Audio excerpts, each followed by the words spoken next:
going to shake my fist at this guy for his talk title because I don't talk about twin flames, but we are going to get there today. So I should probably give you a bit of introduction to myself for today's talk. My name is Darren Deojee.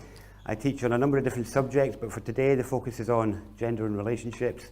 I've been working with the Toltec gender tradition for about 25 years. I've been teaching for 15, and I'll be sharing with you some of the fruits of that experience, working with groups, women and men, couples, and I do rites of passage with men that I've been doing for the last maybe 4 or 5 years now. And we get an 80% return rate, but we don't tell anybody about what we do. It's a total mystery weekend. So you have to be willing to truly step into the unknown. But any men here who's interested, come and see me afterwards. So I've had to take a few notes for this to try and stitch in all the big up that Eli gave me there to try and make this work.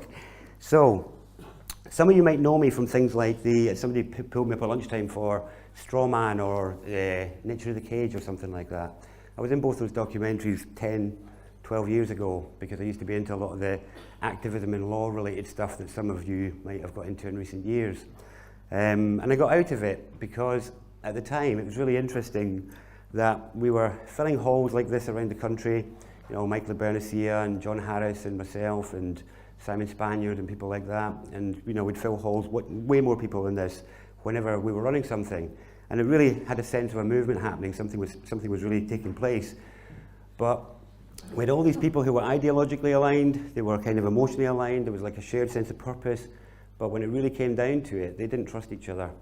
And even though we were all talking about trusts at the time, Michael with his community trust and me with the people's public trust, when it came down to it, there wasn't any trust. So that was when I really went to focus on the gender work and really focus on working with men around why is it there's such distrust between men.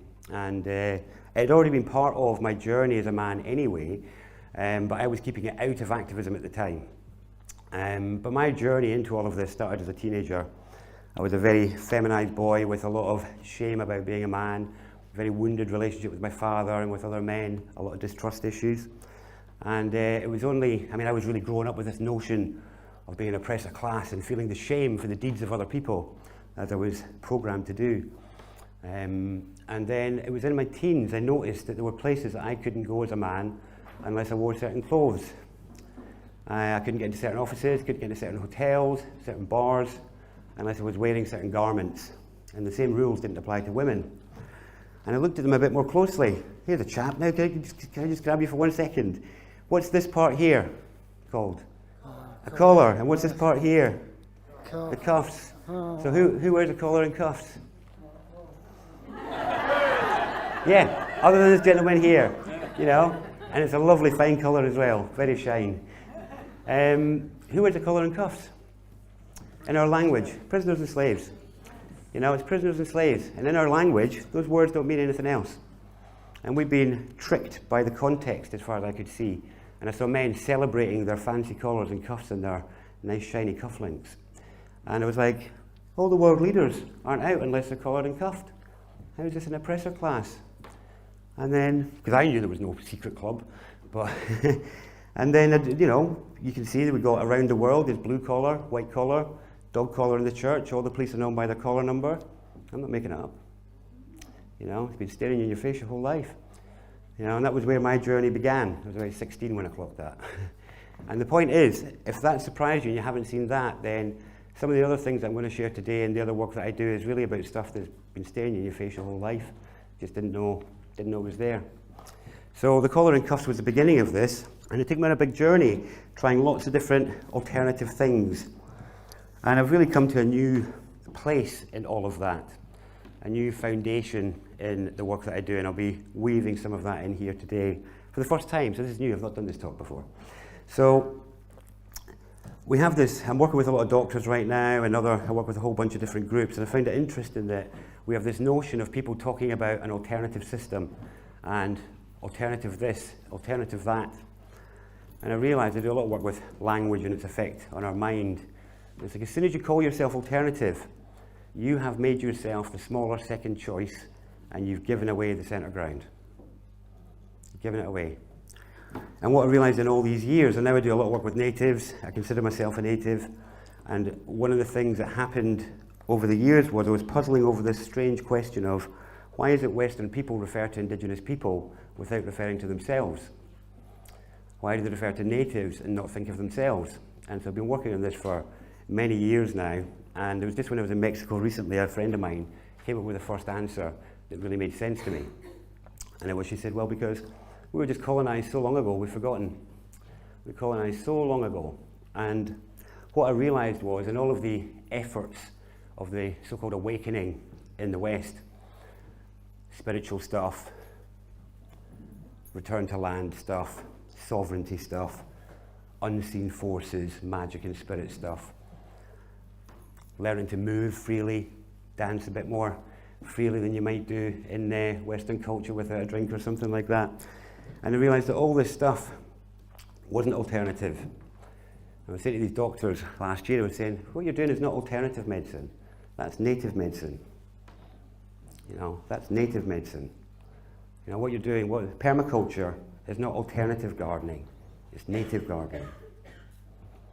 When you're learning to move in response to the unseen forces within you, that's not some spiritual removal, it's you coming alive as a human on the planet, as an earthling, coming awake to the truth of being a multidimensional being on the planet, which is, our true heritage is native earthlings. And obviously the mind got in the way of that. Now my tradition, the Toltec tradition, says that we have a problem in the West with our mind. And they say that we have a parasite that was a mind parasite. Some natives call it the wetico. You might have heard of it. But it's a major problem. And if you look at what a parasite does, is it keeps a host in a low state of well-being. It destroys the habitat the host is in. It doesn't want to kill the host. It just wants to keep it ticking over so it can feed on its resources. And I've realized in recent years that this really is what we call colonization. The colonization of the mind by these notions that cause us to believe that we're a visitor here. It tricks us into believing that the earth is dirty and something to be got rid of.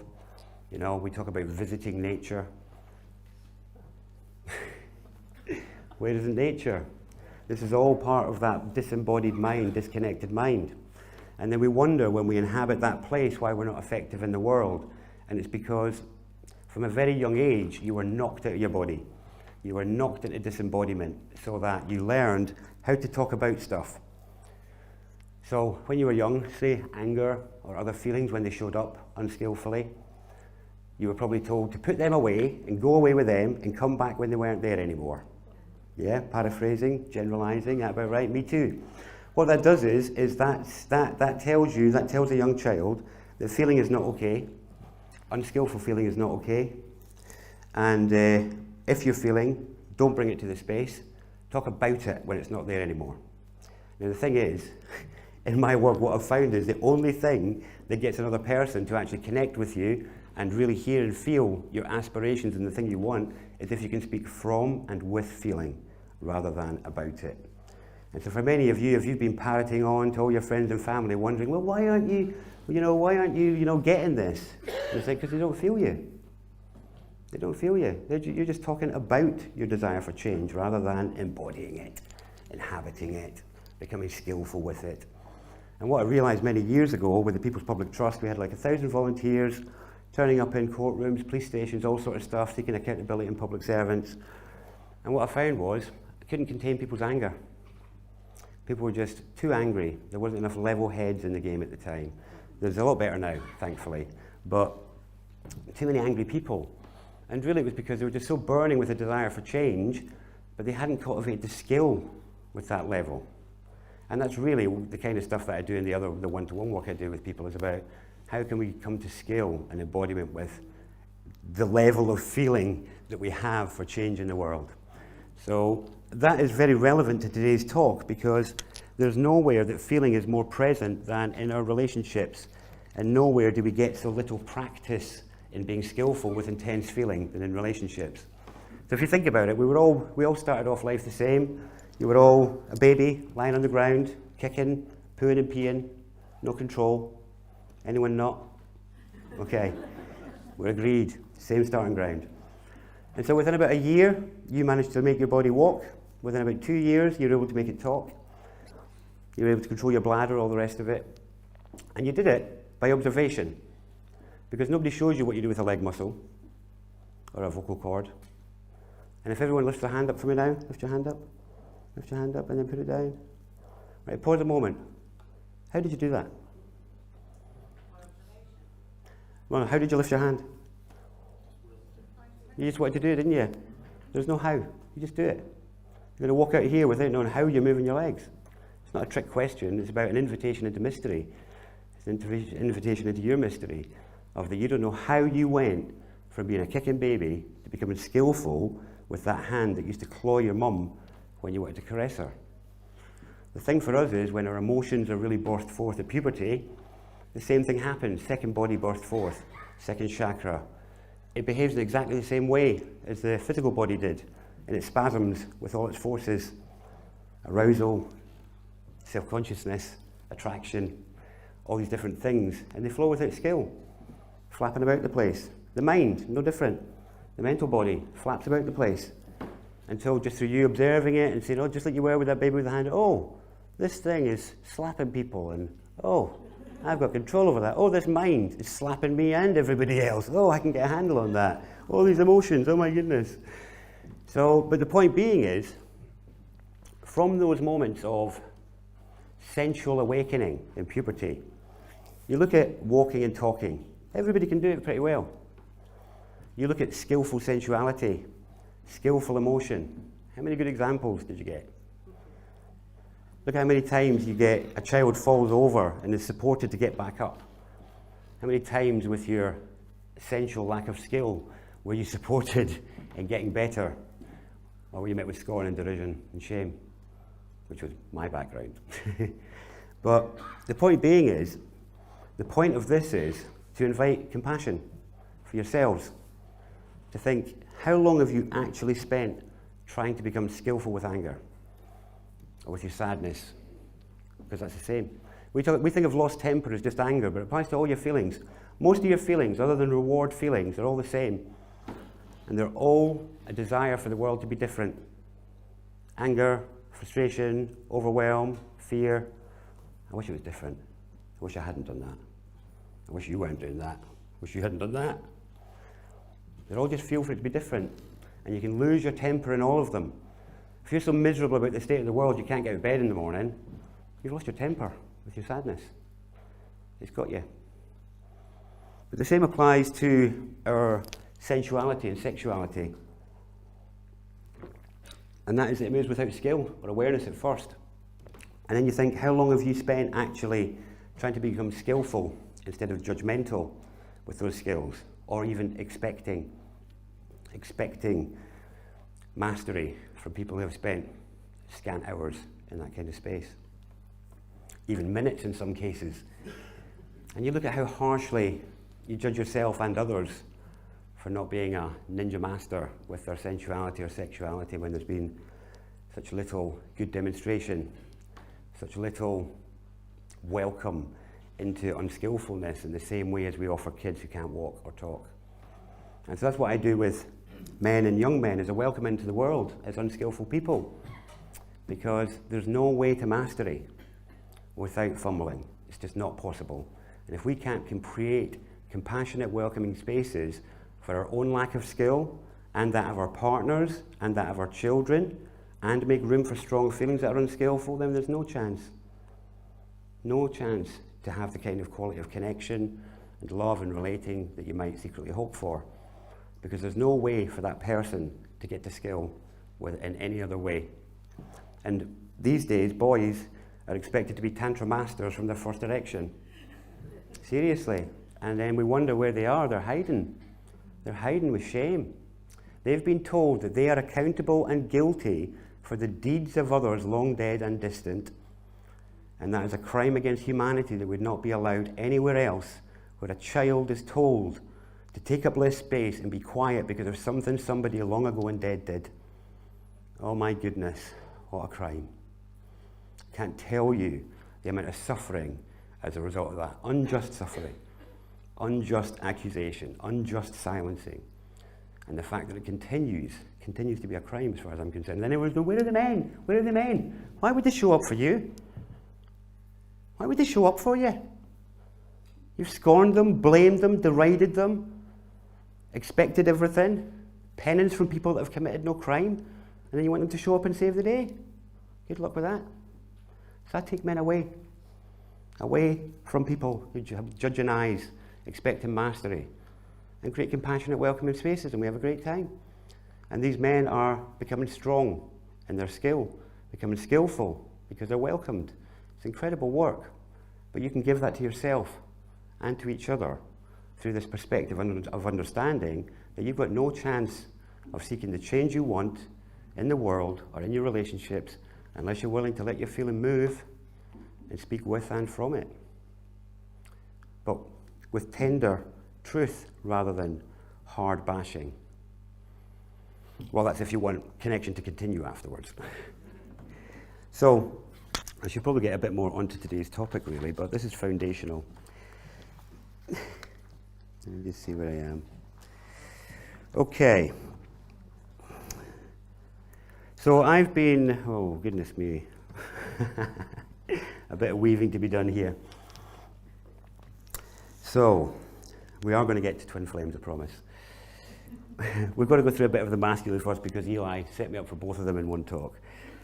So, the Native Americans, that is, First Americans, they'll say that they have, that we in the West have 4 disconnections.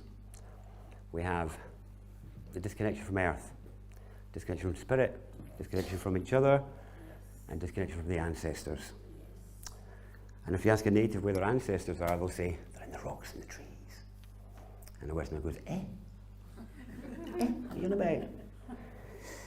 And in my journey over many years with this, I've come to know what they mean. And I want to many of you are aware of this notion of the ancestors alive or the ancestors coming in a way, and I want to share with you a little bit about that.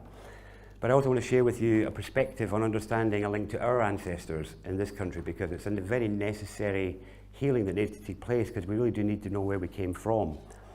Not because it makes a difference where you came from, it's so that we know what is ours and what is not ours.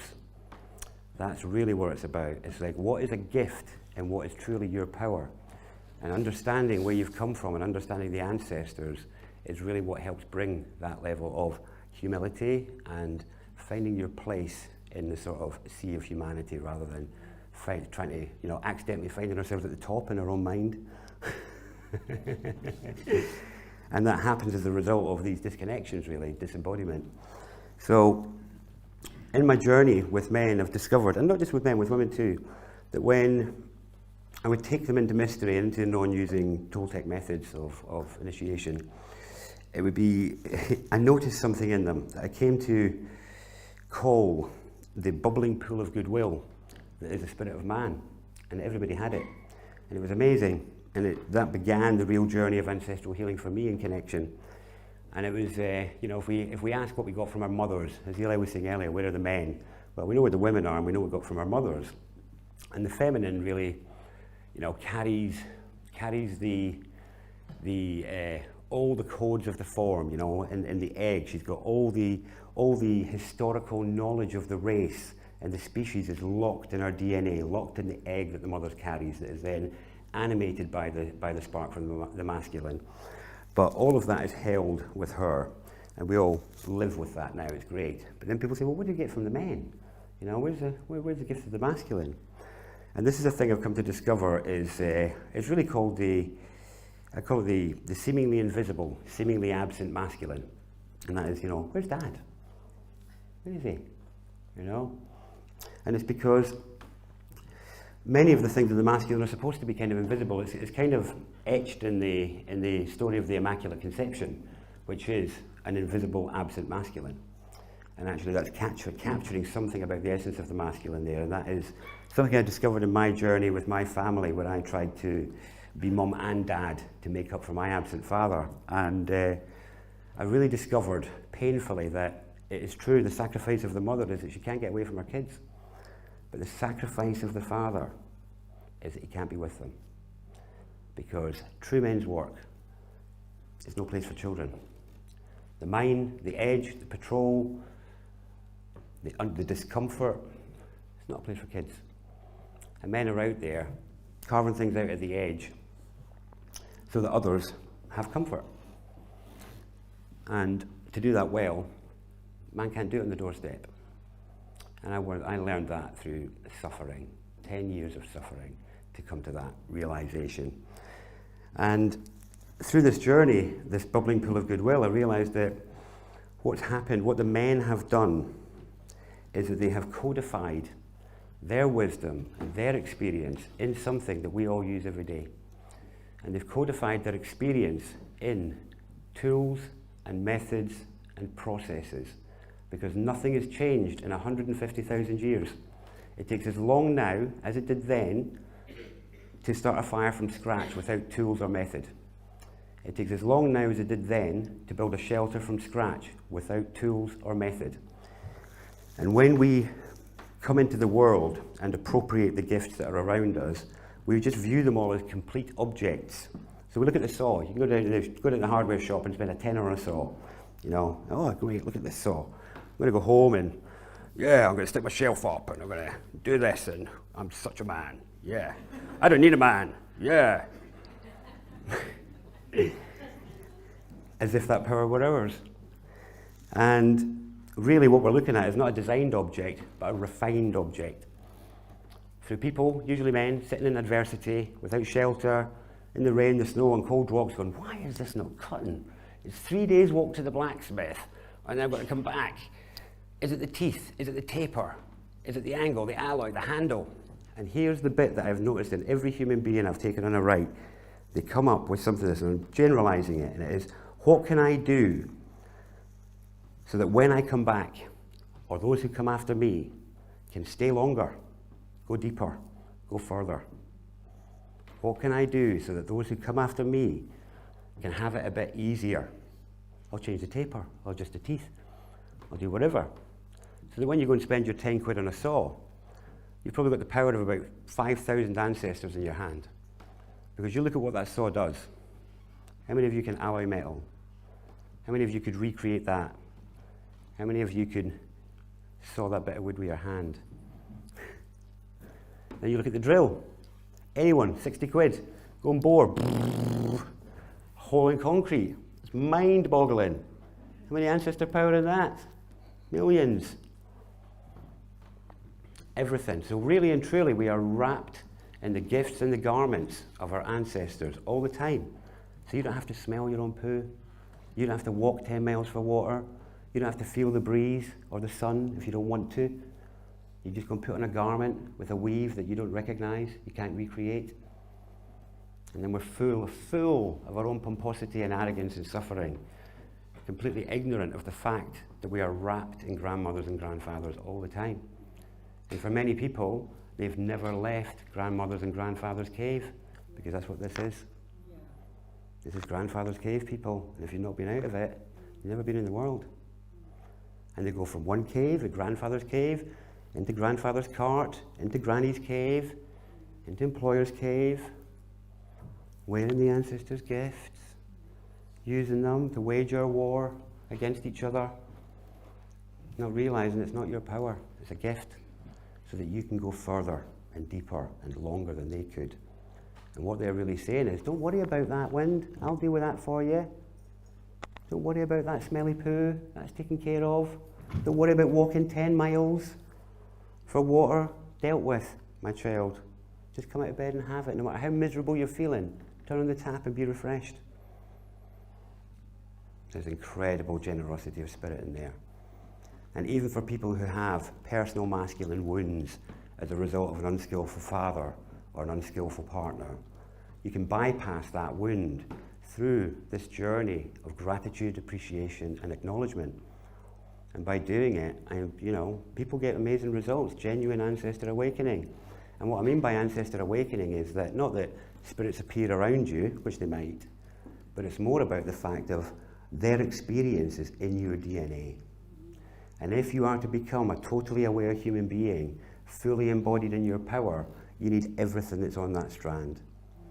And this is what the ancestral work is really about. It's about full activation of spirit in form by unlocking the codes of that which is at home on the earth, which is not the spirit. It is the earthling, the animal. And as long as we're disconnected from that, we're not going to be embodied power. And what happens is, as we gradually make our way through the human ancestor, we awaken the power and the connection of the animal ancestors, and then the elemental ancestors. And then you'll know what it means to have your ancestors in the rocks and the trees, because you'll feel it and you'll know it. But you have to build the bridge through the human ancestor first. So this is very relevant because one of the things going on in the world, that's not mine, I don't know what that is. Spiked by Clive's leftover tea, I think. That's all right, the beloved brother. So it's very relevant, this, because this is where it leads us to the point today, so about relationship, because the whole point of further, deeper, longer, and the kind of ushering forward of us and the issues and challenges that many of us are being presented with is because a lot of the work has been done. A lot of the physical, mental, emotional work has been done. And obviously the stuff that's left is the work that's undone, because everything else has been integrated. And so that's why things come up in intense waves. And a lot of the undone work left for us, and it's something that the ancestors couldn't work out because they were so immersed in survivalism and dealing with the wind and the tools that don't work and all the rest of it. And that was them peering back at the car crash of their family lives, going, what happened? I didn't want it to be that way. I don't understand. I meant so well. Car crashes, car crash after car crash of relationship and family. From well-meaning people, people who were in love. What happened? They don't know. But we are being presented with those energies because it is the undone work. And we have something they didn't have, and that is we don't have to worry about the existential issues that they've got, and we have a level of awareness and sensitivity that they didn't have. We've got a level of emotional intelligence and analysis that they didn't have to apply a mature awareness to the complexities of human relating. But if we're still flapping about, judging each other for minor indiscretions and taking it all preciously because we expect perfection, then car crash after car crash will continue. You know, it will, and you can't expect anything else. So, for about 10 years I've been saying that humanity is preparing for a space initiation. And COVID was really the graduation ceremony as far as I'm concerned, when everybody was given 6 foot around themselves. And what I mean by a space initiation is everyone familiar like the chakras? It just is a model. You don't have to believe it's just chakras, okay? So the system I work with says that the lower self, or the personality, is the lower 3 chakras, which is desire mind, sexuality, creativity, emotion, and then obviously the physical. And you can be a human that operates in that realm and be creative, be productive, and it's all good. But then you can make your way through to the second world set of the soul, of the human, which is the realm of the soul, which is the next 3 centers. And when people many years ago were appraising the soul as if a light from a distance, it was like, oh, it's this homogeneous light, it's just this one thing. But as we've got closer and as we've experienced it, we've discovered that it's more than that. So the first aspect of the soul that people encounter is this principle of love. And the principle of love seated in the heart. And love is primarily feminine, so what I mean by that is it's magnetic. So the tradition I work in, Total Equity, views gender as electromagnetism in the human form, where the masculine is the electrical in us all. That's the charge and the discharge that's in us all. The feminine is the magnetic in us all. And this is where we even have the perfect language for it in relating. We talk about attraction, repulsion, the spark, his capacity, her resistance, taking charge. They're all electrical terms, because that's actually what we're dealing with. And when you lose the spark and there's no more attraction, it's because you've lost the electromagnetic game. You know, and understanding gender is learning how to work that game to keep the polarity in it, to keep the spark alive. And without understanding how electromagnetism works, without understanding what it is to take charge and not take all the free options to discharge or suppress charge, that's the thing that makes you attractive.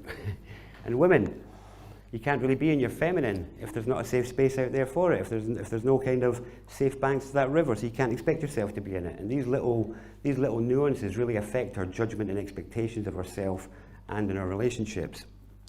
So what happened with the love awakening, though, is that Love is magnetic, and it's homogeneous. It's like the air element. There's only one air on the planet, and it just permeates everything. And when we awaken into the heart center, we think everything's like that. Yeah, love, let's all live together. We're all one. It's great. Way. Yeah, isn't it? I've lived in a few communities like that. I'll tell you what, it doesn't stay great for long. Because there's a number of things there's a lot of things people don't understand about themselves, and one of them is space, which is, oh love, we're all one, it's great, can I stand here forever? For eternity? No, exactly. In fact, I've picked on you twice now, it's because I like your shirt. But that's because love is blind, and it doesn't understand space, the need for healthy space. And if we look at electromagnetism in the cosmos, and in our relationships, it actually mirrors it, and that is closeness and distance. Closeness and distance. Tied in, tied out. Penetration, withdrawal. Penetration, withdrawal. Close and distant. But if we're expecting close all the time, and then when natural distance kicks in, we're like, oh, there's something wrong. Something didn't love me anymore. She didn't like me anymore. All this sort of stuff. We start spinning off with all this nonsense because we're not in touch with the natural rhythms. We're not in touch with the natural rhythms that actually govern relating, and it's for health. Sex with all penetration, isn't that great? And sex with all withdrawal isn't sex. And that's what we kind of have these expectations in a relationship. You need both for it to work. It's like walking, you know, you can't just do it all on one leg. Left, right, left, right, left, right. And it's the same with our gender flows, and in our relationships, that's the way it's kind of meant to work. Well, that's the way it does work, but we expect it to be otherwise and then get upset because we're not in touch with how it naturally is within us. It's like everyone's aware of the female menstrual cycle, but most men aren't aware they've got a charge cycle, and neither do their women know that, apart from when he's hassling her like multiple times a day, like every now and again. But it's actually scientifically recognized. It's a solar cycle. That's the source of the spring surge in animals. It's also the source of the morning glory. And I haven't been able to get the image out of my mind of this sort of wave across the planet of the morning glories in response to the solar force moving across the planet. Once you've seen it, you'll never unsee it. So, charge cycle. So guys, but women know not to expect the same from themselves when they're on their cycle than when they're not. But men who don't know that about themselves, they have unfair expectations of themselves, not realizing their behavior will be modified when they're on their cycle. You know, just little details like that. The whole of culture, with the collared masculine, is set up to encourage the unskillful discharge of male energy. That's what the pornography is about, the football stadium. What do they call the atmosphere at the football stadium? Electric. Because that's what's happening. The men don't have another outlet, and they just go, and if they get the goal, then whoa! Oh, thank goodness. And if not, then she's getting a kick in, you know, because the charge wants to move. And if they're not venting there, then they're suppressing with drugs and alcohol. Their frustration, the fact that they cannot match the expectations of their expressions in the world, they've got nowhere to go. You know, difficult situation. So, I'm going to still got some stitching to do here. Okay. Right. So one last point. Yeah, so the space initiation, that's right. So we're getting into space now. COVID really gave everybody their own space. Some have not been able to handle their own space. Some have done very well, which is great. And we're now in that stage where we really need to be able to bring some understanding and maturity to our relating if we're going to be able to do the work, because realistically, in a way, this journey of individuality is all well and great. But one thing I've noticed amongst individuals is that the very things that make you an individual are great, but then when you sort of graduate individuality, it's very difficult to learn how to work with others again. Anyone notice that? To truly work in a team. This is the puzzle we're in as a species right now, and that includes as a partner with your intimate other. And in a way, we haven't, so many aspects of the new world have already come online in people's awareness, but the one thing we haven't got yet is a new model of relating between man and women. We're still in a real mystery there, and it's still caught up in this mad gender war of blame and shame and all sorts of erroneous presumptions and kind of mad kind of misunderstandings about unskillful behaviour.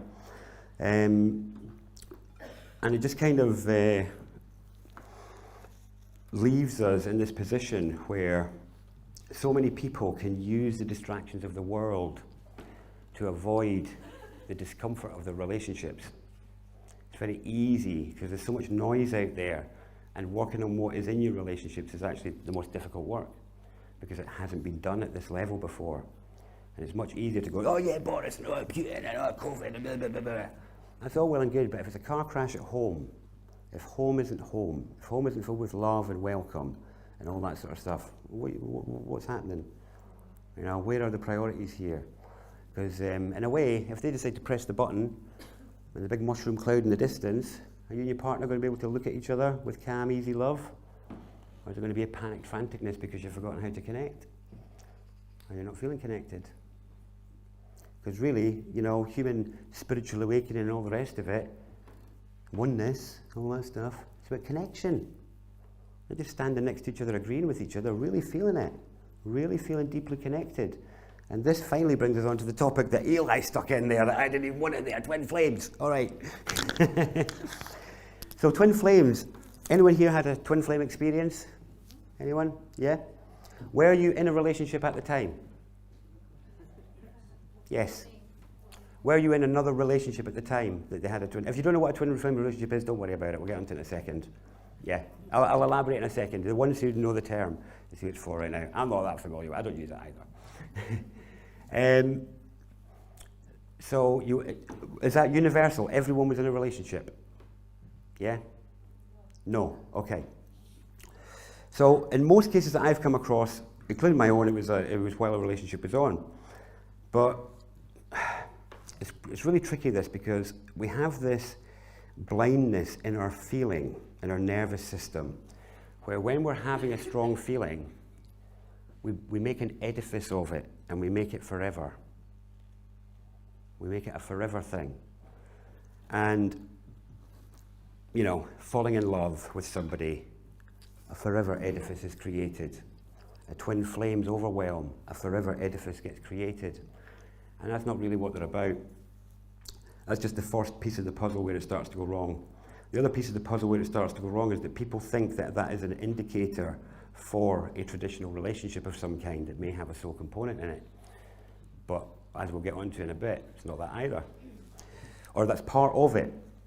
But the level of intensity, so a twin flames experience is when somebody encounters somebody else where they're so sensually overwhelmed, possibly sexually as well, and there's a strong sense of deeply knowing that person even though they've never met them, but it is massively overwhelming. Is that right? Did you experience that? Hugely, as in, like in my case, I'd occupied my body for over 40 years, it belonged to me, and I'd never done this in anyone's presence before. And that was just before I'd met the person. And then when I met the person, it was even more intense. And it's kind of the kind of thing you have to experience because, you know, it's like talking about swimming to somebody who's never got in the water.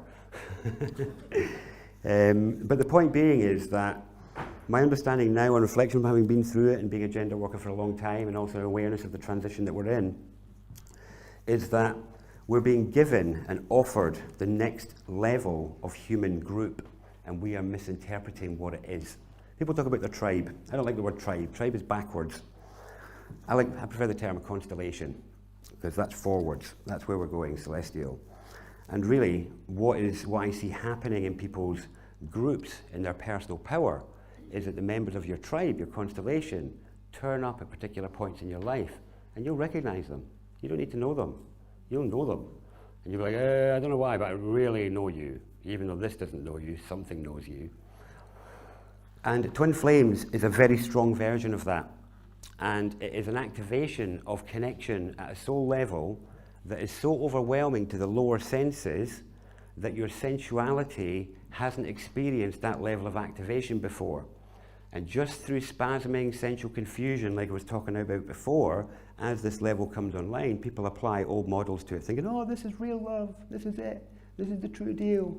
And then so much trauma ensues. Many people talk about traumatic experiences with their twin flames as a result of these old school overlays that they apply onto something that is actually an invitation into something else.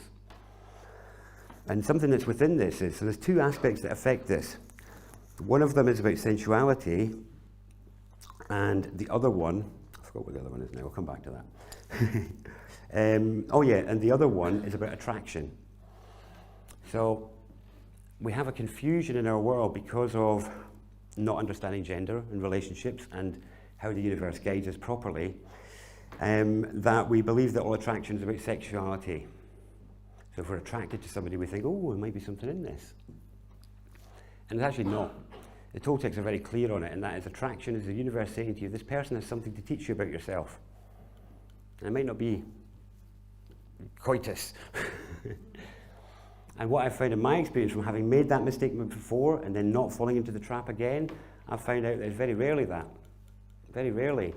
And actually found that attraction can actually chain you between people until you get to the person the universe wanted you to get to. And that is mind-boggling. There was a woman once at a festival years ago, such a strong attraction with her, and it was reciprocated. She was the same way we're like, and I'd fallen down that rabbit hole before, so I wasn't going to fall for it. I was like, well, so what is this attraction thing? Maybe, what do you do? What are you interested in? And we had a few shared interests, we tried them, and I was like, oh, that's not it. And we were both in relationships, so we weren't looking to pursue anything, we were just curious. And then she took me and invited me and introduced me to her partner. And he is now one of my closest, deepest, best friends. We have really interesting, similar waves that turn up in our lives. And from the minute I connected with him, there was zero attraction on her left. It was gone. Totally gone. And the reciprocity was gone too. Because I hadn't misread rapport, connection, mystery as sex, which I'd made that mistake in the past. So, that is affecting attraction and how you read it, or when you see your partner looking at somebody mysteriously, you go, oh, you see the way he's looking at her? You see the way she's looking at him? Now, when you're dealing with unskillful people who are loaded with lust and stuff, then that is a real risk. There's a real issue here, discerning between true attraction and lust. You know, there is, and that requires some sensual maturity and a bit of understanding. And that's why I think this level of knowledge and understanding couldn't come out until now, because we didn't really have the awareness. We didn't have the maturity or insight to be able to appraise it in this way, to be able to perceive that, yes, you can see that it's something that you can have attraction that isn't lust, and then you can see where, you know, lust exists, which is really, lust is more projection than attraction. You know, it really is. Lust is projection. Yeah, so with this twin flame situation, what we're actually doing is we're getting activated on a new level of sensuality, a new level of ability to connect, and we have to handle it with careful space and with care over how we spasm within it. You know, I use the term spasm for unskillful movement, you know. So if you any unskillful movement, oh, that was a bit of a spasm, wasn't it? But if you, I mean, because really, if you look at, so let's look at anger again just for a second. So anger, the most bullied emotion of all, but one of the most beautiful fuels for true change if you can harness it. But it's so bullied that everyone gets told to put it away when they're a kid. So by the time you get to somebody who's an adult, you've got some people who'll do their anger, they'll go, and storm out. But then you get others who go, oh, remember that? Yeah, I'm not phoning you next week. You know? Or they make you a crap cup of tea or put less food on your plate or whatever it is. People drip feed their anger over days and weeks because they don't know how to say I'm angry because of this. And instead, everybody suffers for longer as a result of not making an effort with it. But here's the thing. All of those examples, the core feels the same. Still anger. It's just anger. And it doesn't matter whether it's silent and stealthy or loud and violent, it's still anger.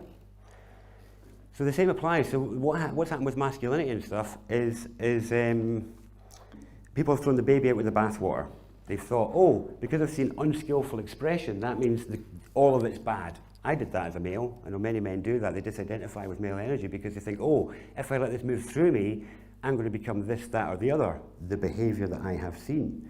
Rather than realizing, no, this is just a pure energy, and I can learn how to move it in different ways, which is the same for your emotions, your body, mind, all of it. All of them are tools you can bring under your skillful control.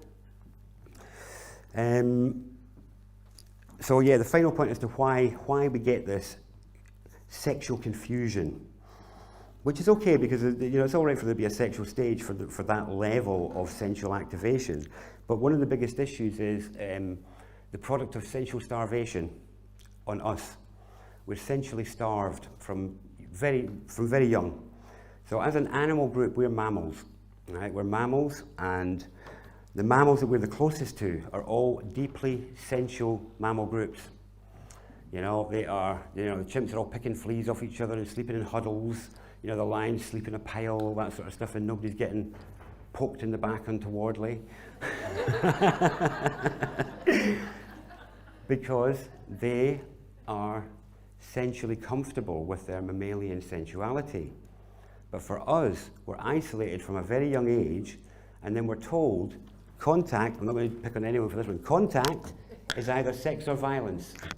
From 2 years old, stop hitting them, stop hitting her. Like, I'm not hitting her, I've just found this arm thing and it does this, look, hey! Stop hitting her, stop hitting him. You know? Sex or violence. So it means that we are contact starved, sensually starved. The young men are so sensually starved that even the appearance of natural female curvature is enough to make them go haywire. That's not their fault. They've been starved of their natural calibration and ease as being a mammal in the world.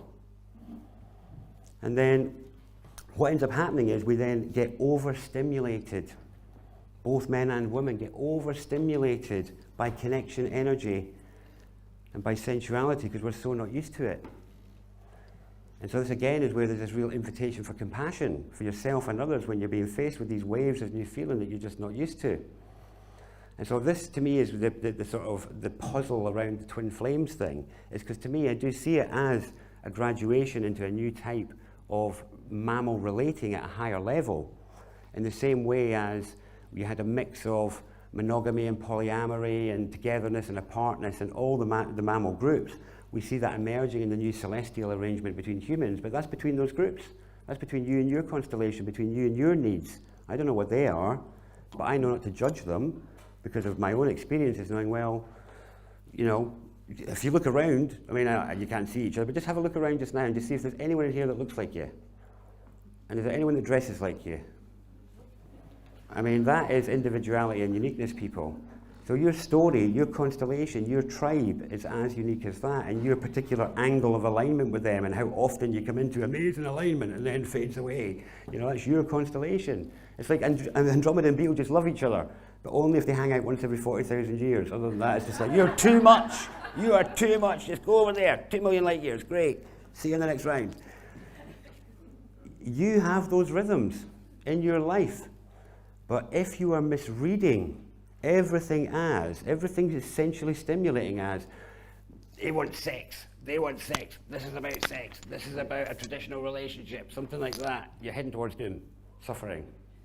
But if you're willing to enter into the spirit of curiosity, what is this attraction? What is it about this person? What could it be? Where am I being stirred in ways that are unfamiliar to me?